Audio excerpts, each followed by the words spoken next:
Hi, welcome everybody to our webinar today, Marketing in 2024, Practical Strategies to Thrive with Generative AI.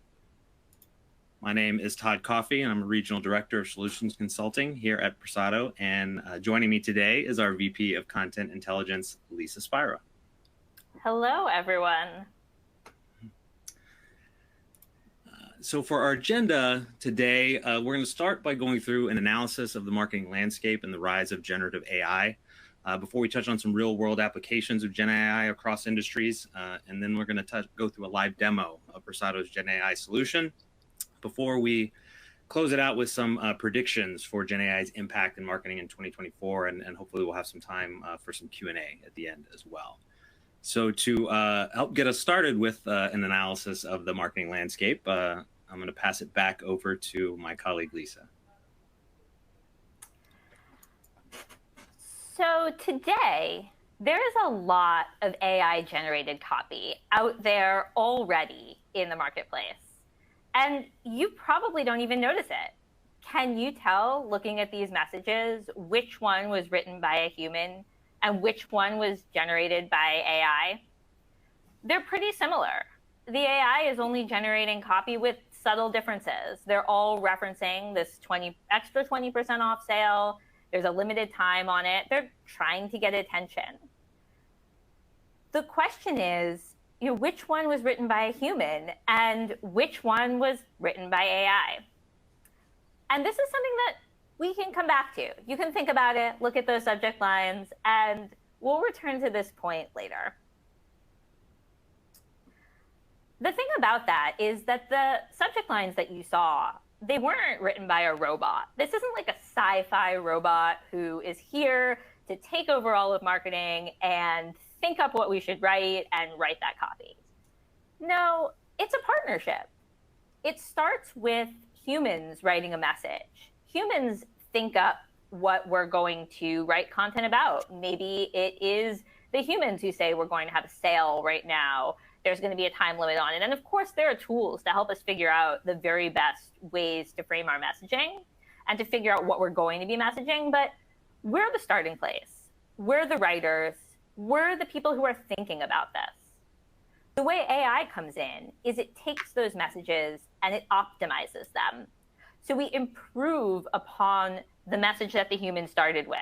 We come up with new ways to say that, more variety, ways that will get higher performance in terms of, if it's an email subject line, say, from the last example, opens, clicks, conversions, revenue. We'll look for ways to have more on-brand content that follows more brand guidelines. The AI can stretch in all sorts of various directions to create relevant content. And then we test that content in the marketplace, figure out what works, that's the winning message, and broadcast those results. The humans and the AI are working together. And any message that goes out into the market, a human was there saying, I like that one. I want to use it. I trust it. It all then circles back. When I'm working as a human who sees myself as a writer, I'm also a linguist, I'm also a marketer. Those are the roles of the people on my team. And when I'm working with an AI, I'm learning from it. I'm learning new phrases that it decided would work well. And I'm taking those and iterating on them. And then it iterates on what I write. We have this partnership, and that partnership produces incredible results. I'm really excited to be working with AI to generate content. How do we know that the results are incredible? Well, we've tested it. That subject line, about 20% off, that we pulled earlier, that came from a study that we ran last year with real messages that had been sent out. Across the 12 campaigns that were part of the study, the human-generated copy, on average, had a 1.49% click rate for clicking through these messages from these subject lines, whereas the best AI messages had a 2.5% click rate, which is a 68% engagement uplift. The AI was able to generate messages that said basically the same thing, but in different ways, and generating what turned out to be quite a lot more revenue, $12 million across those 12 different campaigns. It's really incredible that we're able to use this tool to augment what we can do. And then we as humans continue to guide it. And it's able to generate a huge amount of revenue. Despite generative AI's commercial promise, most organizations aren't using it yet. According to a study by McKinsey, which I think was released probably about 6 months ago, so the data might be a little bit older, but marketing leaders and sales leaders have said, 90% of them have said that they should be using generative AI at least often to generate content. There's knowledge that this is important, that this is revolutionary, that it's changing how we create content to represent our brand. But then, of course, those same folks said that their organizations are rarely using it. 60% of them said that. So there's a bit of a difference there. And looking at another study that's not on the slide, Gartner predicts that by 2025, 30% of outbound marketing messages from large organizations will be generated by AI. And in 2022, it was less than 2%. So it's changing. And what we see here is that marketing leadership knows that it's changing, but they haven't really made that change yet. Now, I don't necessarily speak to folks in the market as often as you do, Todd. Is this what your experience has been? Yeah, I'd say it has. These numbers don't really surprise me. I think in the conversations that I'm having on a regular basis with prospective clients and different marketers, I think what is very common recently with the recent launch of various tools is that they're using it on an individual basis, right? Maybe to help with their efficiency and just get more done in their own day to day. But yeah, to your point, it's at the enterprise level. That's where they haven't quite made that jump yet. They know they should, but they haven't quite figured out what's the best solution for their use cases and for their day-to-day workflows. Yeah, because at an individual level, change, I won't say change is easy, but change is easier. You can decide to test out that cool ChatGPT tool that everyone's heard about and play with it and figure out what works for you. But at an enterprise level, change is so hard. Change involves a lot of people. It involves changing processes. It involves some investment. And so it's really, to me, it's really inspiring and exciting that folks know that they want to change, probably because they are playing with it at an individual level and seeing the promise. But then, of course, it's hard to do. I think a big question that comes up when you start using generative AI and thinking about that change and how necessary it is how in the world did we get here? We have that stat that 2% of organizations were using this, and it's going to go up to 30. This is, in a way, very new. Well, it's a confluence of three things. First, there are transformer models. These models emerged in 2017, so they're new, not like, so new, but relatively new. And they were originally designed for translation. And what's interesting about these models is that they train themselves. We don't have to tag every piece of data that we feed these models. They start to see patterns, they recognize the patterns, and they learn from the patterns. Because what generative AI does is repeat patterns.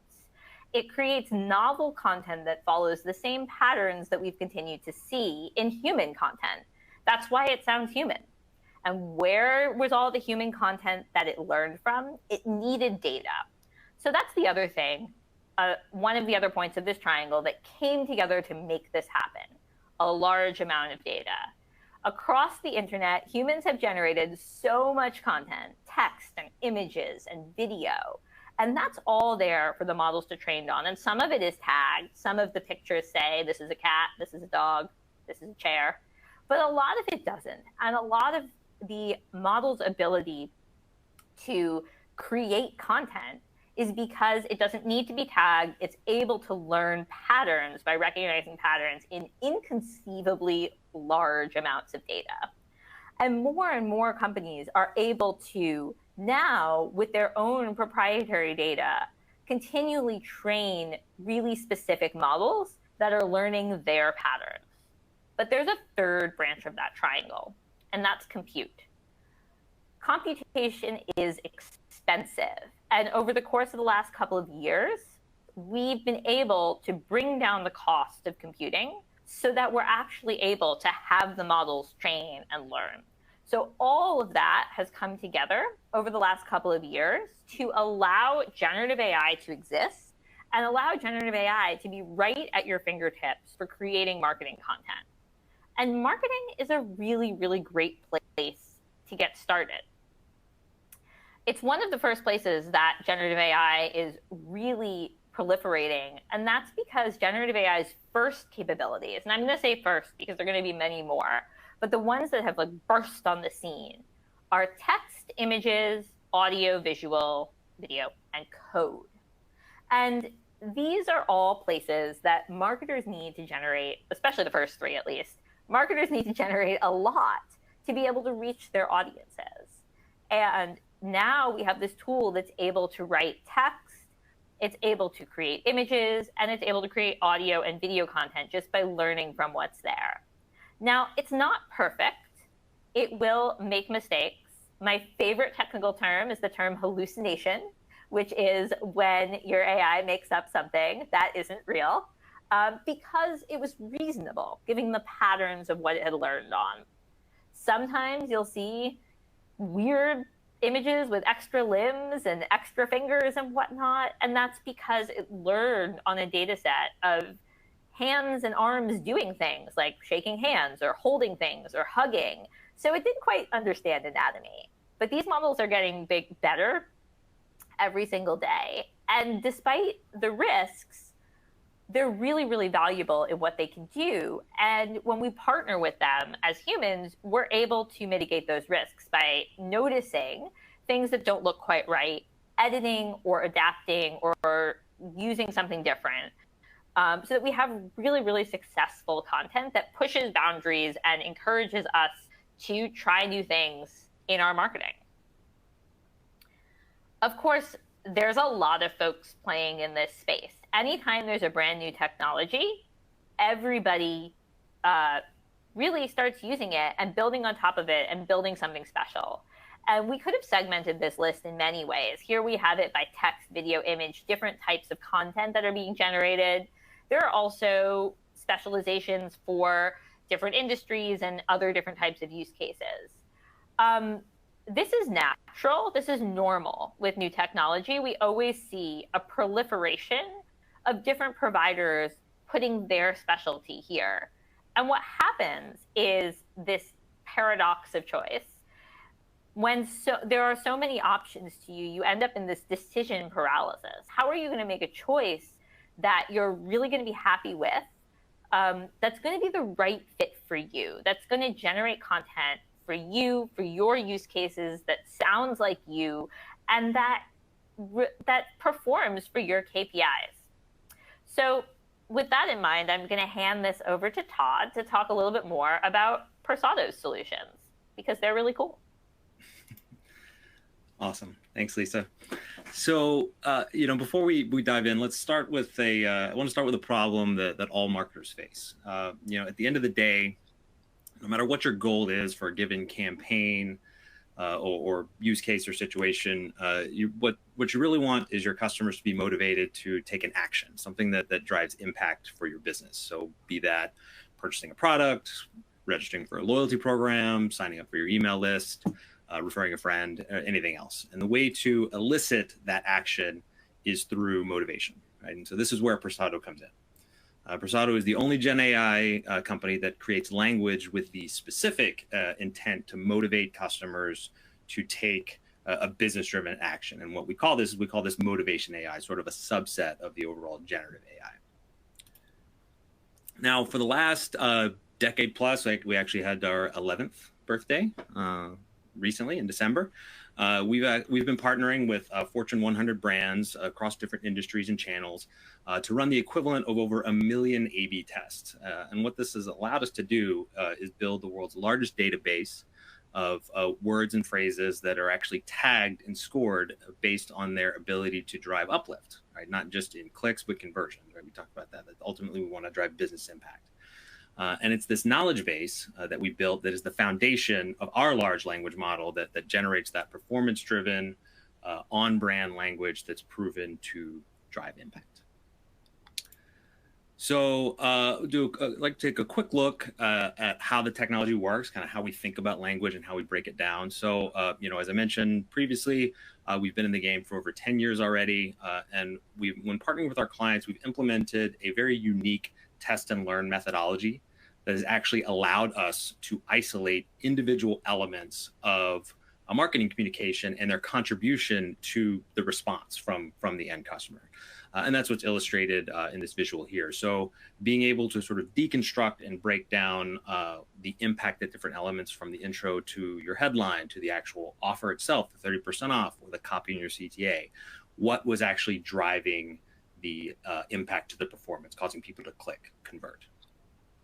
And what this means is that we actually have an immense amount of data and insight into exactly what words and phrases are going to motivate customers to engage with you, and ultimately generate additional revenue and conversion uplift, right? Which is really our goal. And with the amount of that data we have that motivates behavior, we're actually able to generate language right out of the gate for any new customer leveraging our tool that's already statistically more likely to drive conversions than human-generated copy alone.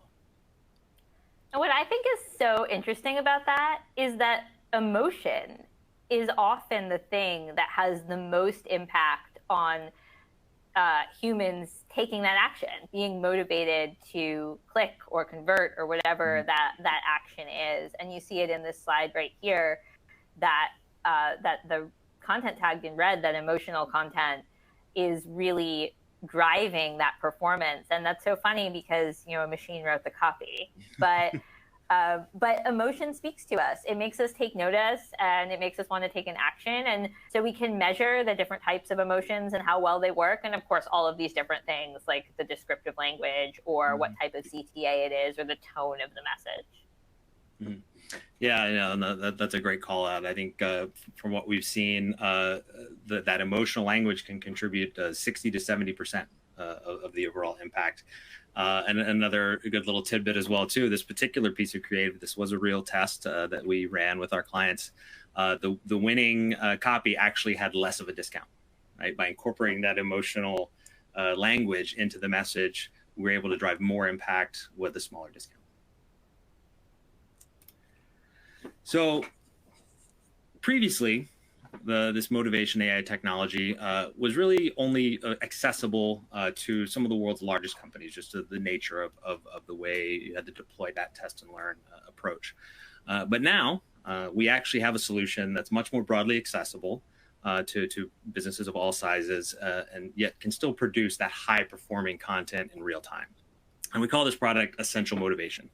And it's the only self-service GenAI solution that can really deliver on 5 key value drivers that are represented here on the slide. So first and foremost, accurate performance prediction. Now this is actually, unlike a lot of other tools that are just trained on the internet, ours is actually trained on real in-market campaign data, such as conversion and click uplift and ROI. Number 2, on brand, right? We actually customize our platform to every individual client with prompts that actually guide the model toward outputs that are in their brand voice, meaning the language we generate is going to be unique to you and your style. It's also a continuous learning model. So our model actually continues to get smarter over time. The more campaigns you run, the more our model learns about what actually drives performance for your audience. And in addition, the more insights that you'll actually gain about your content performance and what resonates with your audience. And over time, the different variants we produce will actually adapt to what works best for your brand. Fourth, integrations, right? We want to make things easy. We integrate with all the major ESPs, web testing platforms to just make it much easier to deploy the approved content to your audience quickly. And then finally, enterprise security and privacy, right? So we adhere to all the highest industry regulatory standards so that you can be confident that data in our platform is secure and private. And we know that's going to be critical for any GenAI solution that you're leveraging. So before we jump into the actual live demo, I do want to briefly touch on a handful of the common use cases that our clients leverage Persado to support. So these are just a handful of the campaign types that we actually recommend our essential motivation clients get started with. So things like new product emails, cart abandonment triggers in both SMS and email, new customer acquisition campaigns, loyalty programs, all really great use cases that you can leverage our GenAI solution to help support. And along the bottom of the slide here, these are actually real world impacts. So actual uplifts in conversions and revenue that our clients experienced in each of these different use cases. So I think Lisa alluded to this previously as well too. The impact to these slight adjustments in words and phrases can have real meaningful business impact. All right, so what everyone's been waiting for, let's see it in action.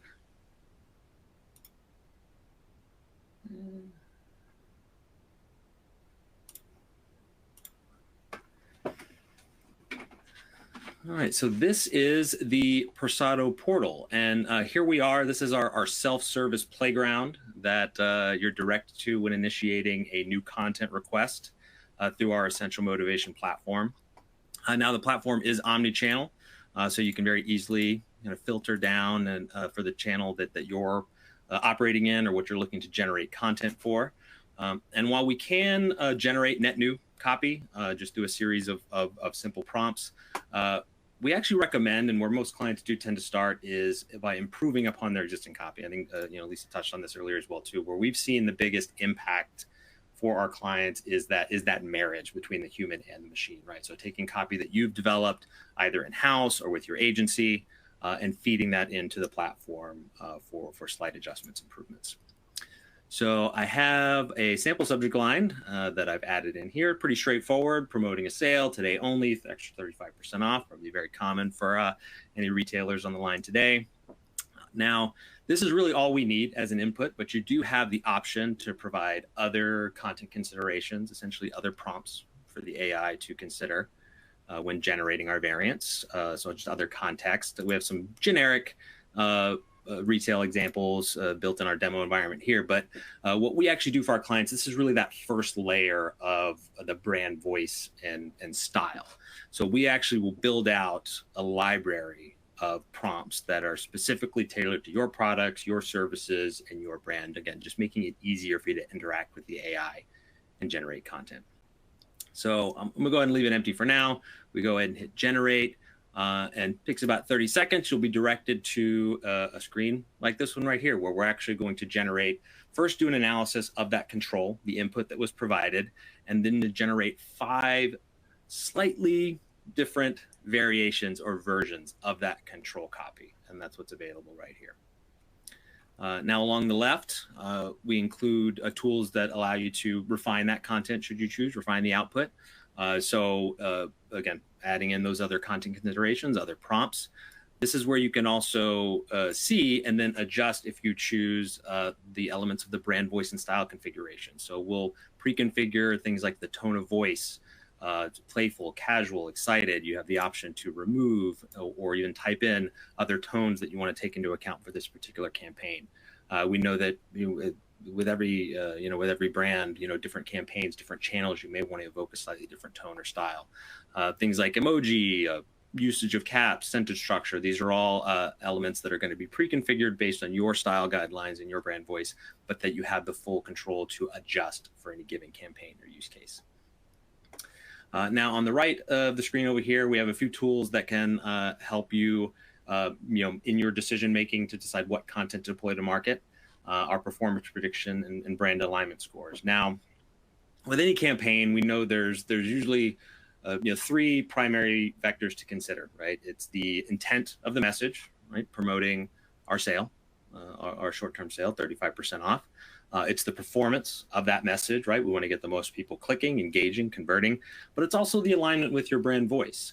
And with every campaign, it's often a balance of those things. I think particularly with performance and brand voice, what words and what phrases and what offer may drive the most performance may not always align fully with your brand voice and style in every situation. And so as marketers, you're kind of tasked with striking that balance and identifying what's gonna work best for your given situation or use case. And that's really where our scores come into play. So the performance prediction, it's essentially it's comparing that message to our vast data set of all the different messages that have deployed within your industry, so retail and e-commerce, for example, and how well this message is predicted to perform. It is directional. Anything above 50% is usually what we recommend our clients strive for. And then the alignment with your brand voice. So comparing this message to other messages that have been successful for your account, and then align with the various brand voice and style configurations that we have. And so you can see here we have a bit of a mix, right, that are balancing that high performance as well as the brand alignment. Now you also have a number of tools to be able to make adjustments, right? We want the human element to have the full capabilities to have control of what ultimately is going to go to market. You know your audience better than anyone else. So to make adjustments, one of those tools is you can simply highlight a given area. You can quickly see other AI generated alternatives for that particular word or phrase that you highlighted. So instead of claim your discount, which I selected, maybe you can leverage something like redeem your discount. So similar intent, even similar emotion, but a slightly different way of conveying that message. And we actually get a bump in our performance prediction by selecting that option. The system will update.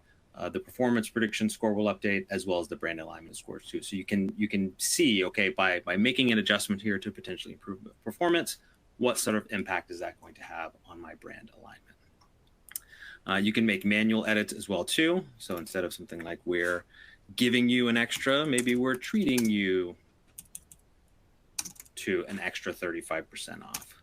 Again, leveraging your experience and your knowledge of your audience to make adjustments, and then our scores will reflect accordingly. So you can see here, no impact to performance. We didn't decrease performance, but by making that slight adjustment, we actually had an improvement in the brand alignment. And so really what we're trying to do with Persado is empower you as marketers and give you a set of tools that allow you to make data-driven decisions about what content to deploy into market. Now that we've made some adjustments, let's go ahead and lock in a few of these options. I feel good about these 3 subject lines here. We always want to deploy against our control. That's how we measure that impact, that uplift in clicks and conversions. It's because it is from in-market deployment of our variants measured up against that control copy. We can then begin essentially creating a workspace and do further collaboration with your teams. It's another element, and I know can often be scary when we're thinking about generative AI is the human oversight. We don't want just some machine generating content that's going to deploy to our audience. So even though we have selected our variants, you still have full quality control to be able to set up an approval process. So if we need to get, say, approval from the head of our copy team, legal, everyone knows legal has to be involved in the process and they have to give the final say so. And you can say, please review and approve. Please review and approve these variants. Apparently, I'm not able to type today. And request those approvals. Any feedback that is provided by the various stakeholders is captured within our platform, giving you full history of revisions and updates and comments and all approvals. So ensuring that nothing is going to go to market that hasn't been fully vetted and approved by all the necessary stakeholders. Todd, there's a question in the chat about how we arrived at performance prediction. Do you want to answer that here too? Sure, yeah, I can touch on that, and I'm sure Lisa, you can even add any other color as needed. So our performance prediction, it's a way to think of it as like as a percentile score, right? So it's not necessarily tied to any specific metric. 86 doesn't mean you're going to get an 86% open rate from the subject line, but it's saying based on the tagged and scored words and phrases in this variant, we predict that it will perform better than 86% of the messages in our database for your industry, so the retail and e-commerce industry. And it does, specific to the data sets we look at. So it's based on the channel, the industry, and the sort of the tagged and scored words and phrases that are in that variant. So yeah, great question. It is meant to be directional. Like I said, you shouldn't get too hung up on 80 versus 81 and so on. It's all about striking that balance of performance and with your brand alignment. Yeah, and what I also always like to tell folks is to use it comparatively within a single workspace here to help you select which variants you're going to use for this campaign of the 5 that you generated, or if you hit that generate button a number of times, of the 15 or 20 that you generated here. Because it is true that different products or offers that might be part of a different campaign could also have impact on that score, even though it is primarily driven by the words around them that are there to help motivate the customer. So it's a directional score to use within the campaign that you're working on. Awesome. Great question. And now, next step, once everything is approved, we feel good about our performance scores. We've gotten all the necessary feedback. We got the sign off from legal. Everything is approved. It's as simple as either downloading the messages in Excel to then set up in your deployment platform, so your ESP, or leveraging one of our many integrations if you choose. So there's still, there's still control of deploying the content is still in your hands as marketers and as the brand. We're not actually going to be deploying content on your behalf to your audience. So you do still have full control of that process. As we mentioned, our model is continuously learning, so the results will flow back in. So if leveraging our integration, we'll get the results back automatically. You can also manually upload results as well too, as sort of a one-time upload of those results. And what that allows us to do is understand what language works and what doesn't for your audience in this given situation. It helps our models learn and refine and improve over time. So this is an example of the report that we'll generate from giving you performance data, as well as some of the directional insights at the language level. So we have our variant 1 was our strongest performing subject line with a lift in clicks of 66% relative to control.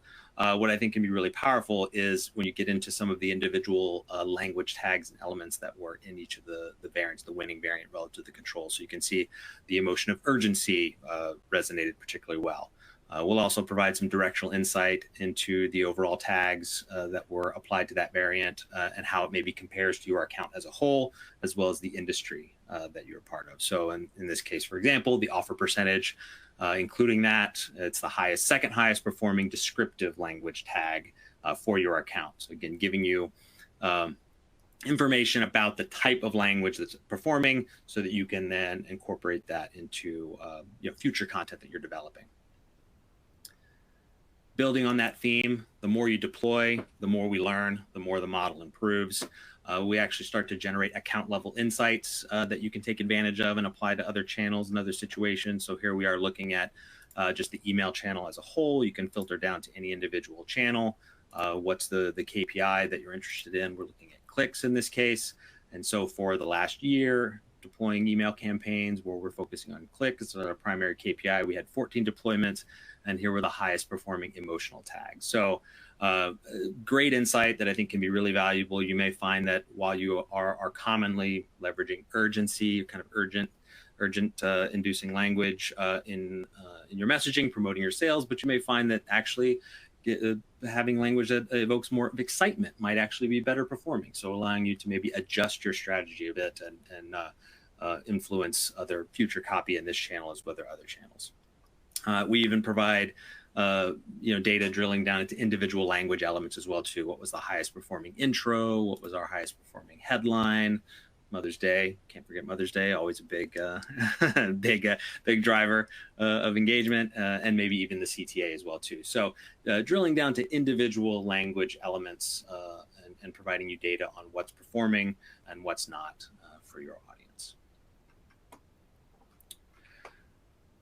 So let's jump back over to our slides. And before you head back into the slides, we have another question in the chat, which is, in which language is this available? Great question. Great question. So through our self-service essential motivation tools, it is available in English, but also US, UK, Australian, and Canadian English. We do have professional services as well too. So if you are looking to generate copy and AI optimized copy in other language, you can actually partner with our expert services team to interact with the AI to generate variants in other languages.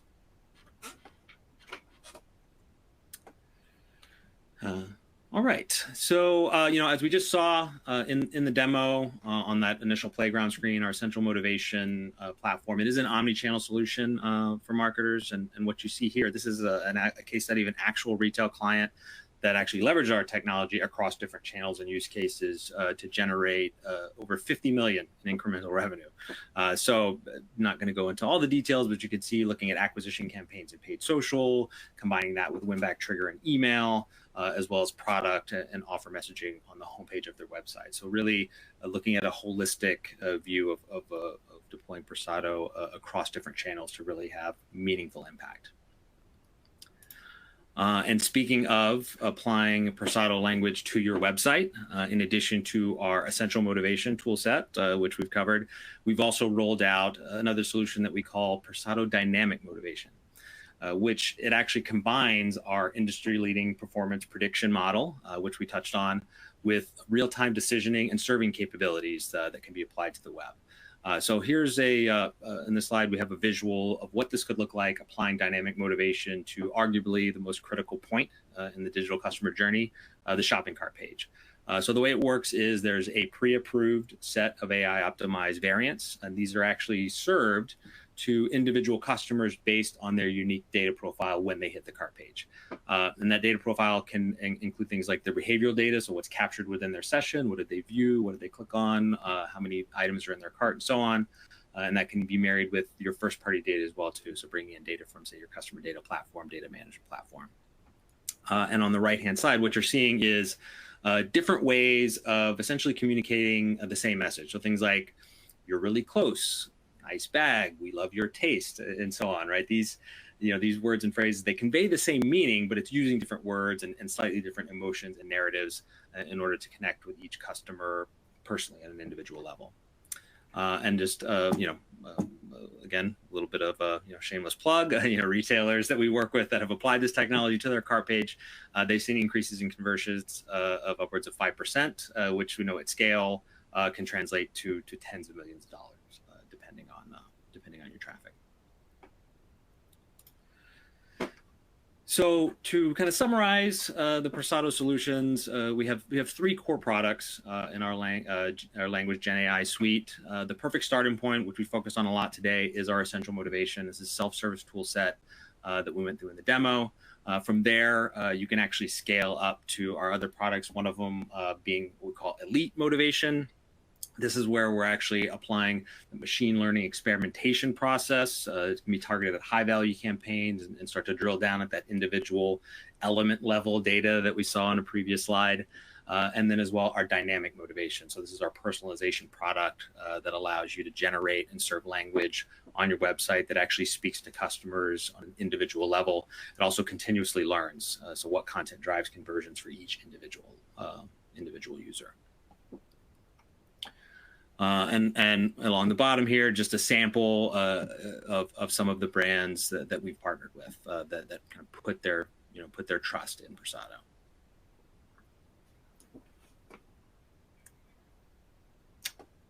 So I lost connection for a minute, but I'm back. So I noticed that disappeared for a second, but glad we have you back. No idea what happened, but I'm here for my next slide. So back to this slide, which we had right at the beginning, which is, can you spot which copy is AI versus human generated? You remember these variants, these subtle different ways to talk about this extra 20% off sale?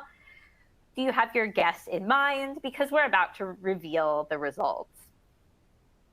The answer is, it was the first message that was written by a human, and the other two were written by Persado's AI.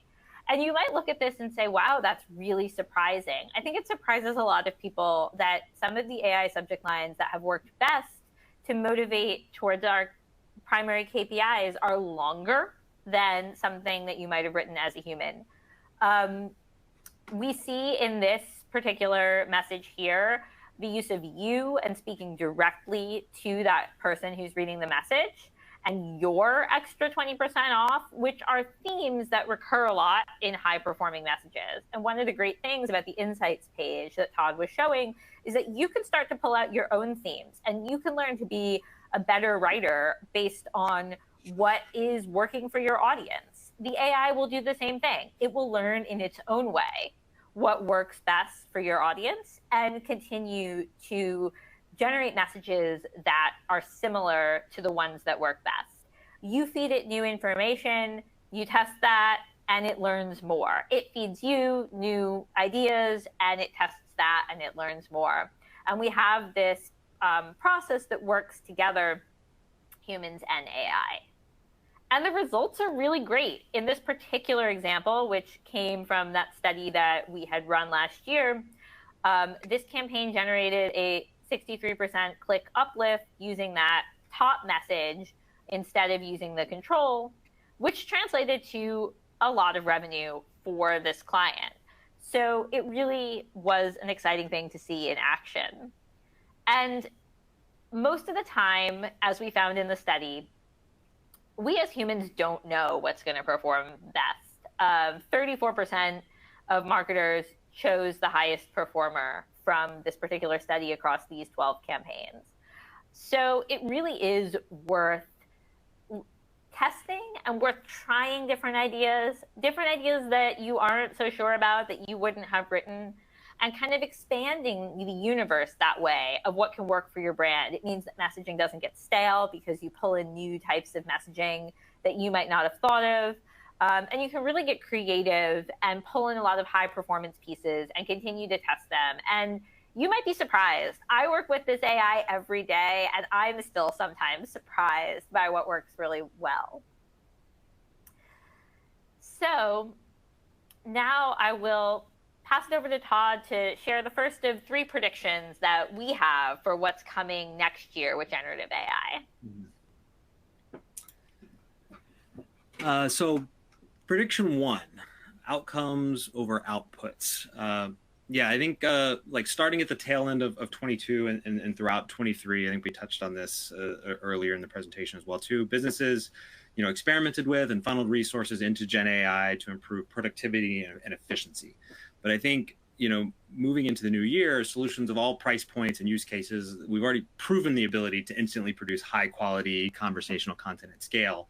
And most are very efficient, right? And so being efficient like that is no longer a differentiator. So I think going into 24, now that the novelty of the instant content generation may be fading a bit, I think enterprises are going to look to GenAI to achieve greater business outcomes and growth rather than just increased output. So, in addition, brands, they'll want to understand the why behind what the GenAI content drives the most conversions and engagement. So getting more insight into what's working. And I think it'll be increasingly important to understand what emotions and narratives underpin the content that motivates action. So I think, in this way, I think brand marketers and GenAI solutions will be partners in creating the right content for given situations, given audience, given brand. For the next one, AI's impact on talent will trend positive. I think that a lot of us in the room, especially if you are someone who does write content, are scared of generative AI and what it might do for your jobs. And I do think in the short term, there may be some job loss, but I think we're not going to see a ton of that. Instead, we're going to see how well people adapt to being human partners to the AI. Because as I've said, there aren't robots running around creating copy. We have to prompt it to get started, and we have to approve and decide what we're really going to use. And so instead, it makes the human role more strategic, more interesting in many ways. It doesn't say, humans can't be writers anymore. I feel like it really is a partnership. I feel like my role and the role of my team, the language expertise at Persado, has evolved a lot as this technology has continued to mature. And so instead, there will be more jobs. There'll be, as we've said also, with all of the marketing leadership recognizing that they need this technology, there's a lot of jobs around AI strategy. So the roles will change. But I think that anyone who has an open mind to using this type of technology and engaging with it, there's a really interesting role and many roles that will continue to develop at different organizations. Yeah, and then our final prediction before we jump into, I think we had a few more questions that came in as well too. Around brand value versus brand voice. So while brand voice will certainly remain, a core part of a brand's identity, I think the digital customer journey has revealed some of the limitations of traditional brand voice. Right today, there's more digital channels and audience segments, marketing segments than ever. And oftentimes the established brand voice may not be the right fit for a given channel or segment. I think we touched on that in the demo as well too, right? Is that balance between performance versus brand alignment. And so, for some marketers, I think this can make brand voice a constraint, particularly in some situations.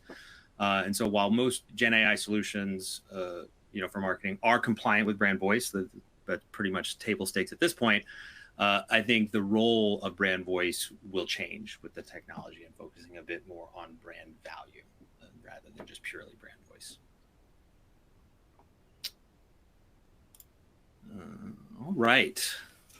Looking at our time check here. We had a few more questions that I see came through the chat.